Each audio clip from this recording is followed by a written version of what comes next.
licencié de BFM TV en février dernier pour faute grave après des soupçons d'ingérence étrangère. Rachid Mbarki a été auditionné à l'Assemblée nationale ce mercredi 22 mars 2023. L'occasion pour lui de s'exprimer pour la première fois sur cette affaire pour laquelle il continue de clamer son innocence. Rachid Mbarki rompt le silence. Resté silencieux depuis son licenciement de BFM TV pour faute grave en février dernier, le journaliste qui officiait sur la chaîne depuis son lancement en 2005 a été auditionné à l'Assemblée nationale ce mercredi 22 mars 2023 par la commission d'enquête sur les ingérences politiques, économiques et financières de puissances étrangères. La direction de BFM TV reproche en effet à son désormais ancien employé d'avoir relayé à l'antenne des informations sans la validation de sa rédaction en chef, sur fond de soupçons d'ingérence étrangère. Les faits présumés avaient été révélés par une enquête du consortium de journalistes Forbidden Stories qui a rapporté des liens supposés entre une agence de désinformation israélienne baptisée Timor et Rachid Mbarki.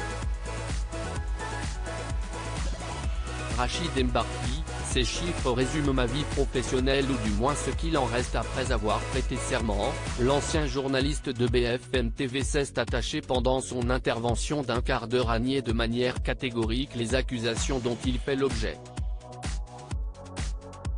Il a commencé par citer 4 chiffres, 54, 31, 18 et 2,5, en précisant « Ces chiffres résument ma vie professionnelle ou du moins ce qu'il en reste ». 54 ans étant son âge, 31 ans la durée actuelle de sa carrière de journaliste, 18 comme le nombre d'années passées à BFM TV, avec notamment la présentation du journal du soir et 2,5, 2 semaines et demie, si est-il le temps du lynchage médiatique en règle dont j'ai fait l'objet entre le premier article qui littéralement me cloue au pilori et mon licenciement pour de prétendues fautes graves, a souligné le quinquagénaire, la mine fermée. Quelques secondes auparavant, il avait rappelé le plaisir pris à co-présenter pendant 3 saisons fait entrer l'accusé sur RMC Story avec Dominique Rizet, sans savoir que si est moi qui me retrouverais sur le banc, spectateur de ma mise à mort professionnelle. Rachid Mbarki, Monsieur Mettezo est allé courageusement me dénoncer auprès de mon employeur sans me prévenir. La principale cible de Rachid Mbarki durant son intervention ? Frédéric Mettezo, le journaliste de la cellule investigation de Radio France qui a contribué à l'enquête de Forbidden Stories. Mon sort s'est scellé à la mi-janvier lorsque Mettezo est allé courageusement me dénoncer auprès de mon employeur sans me solliciter au préalable ou même me prévenir, a ironisé Rachid Mbarki, qui a assuré ne pas remettre en cause l'enquête journalistique, mais les allégations formulées à son encontre qui sont toutes fausses. L'ancien co-présentateur de Faites entrer l'accusé a encore confié « J'ai été abasourdi, effondré, je ne vous cache pas que je le suis toujours, paralysé par cette violence, ces coups répétés dont je ne comprenais même pas d'où ils venaient ».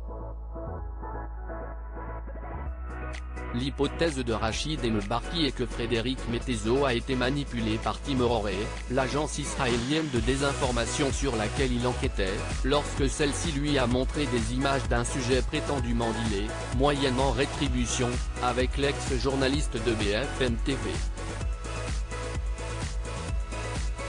Il l'a dit lui-même dans une de ses multiples interventions de ces dernières semaines, lorsqu'il voit l'extrait de la vidéo de l'homme des journaux télévisés, que lui montre Timor, Frédéric Mettezo comprend qu'il tient potentiellement un scoop.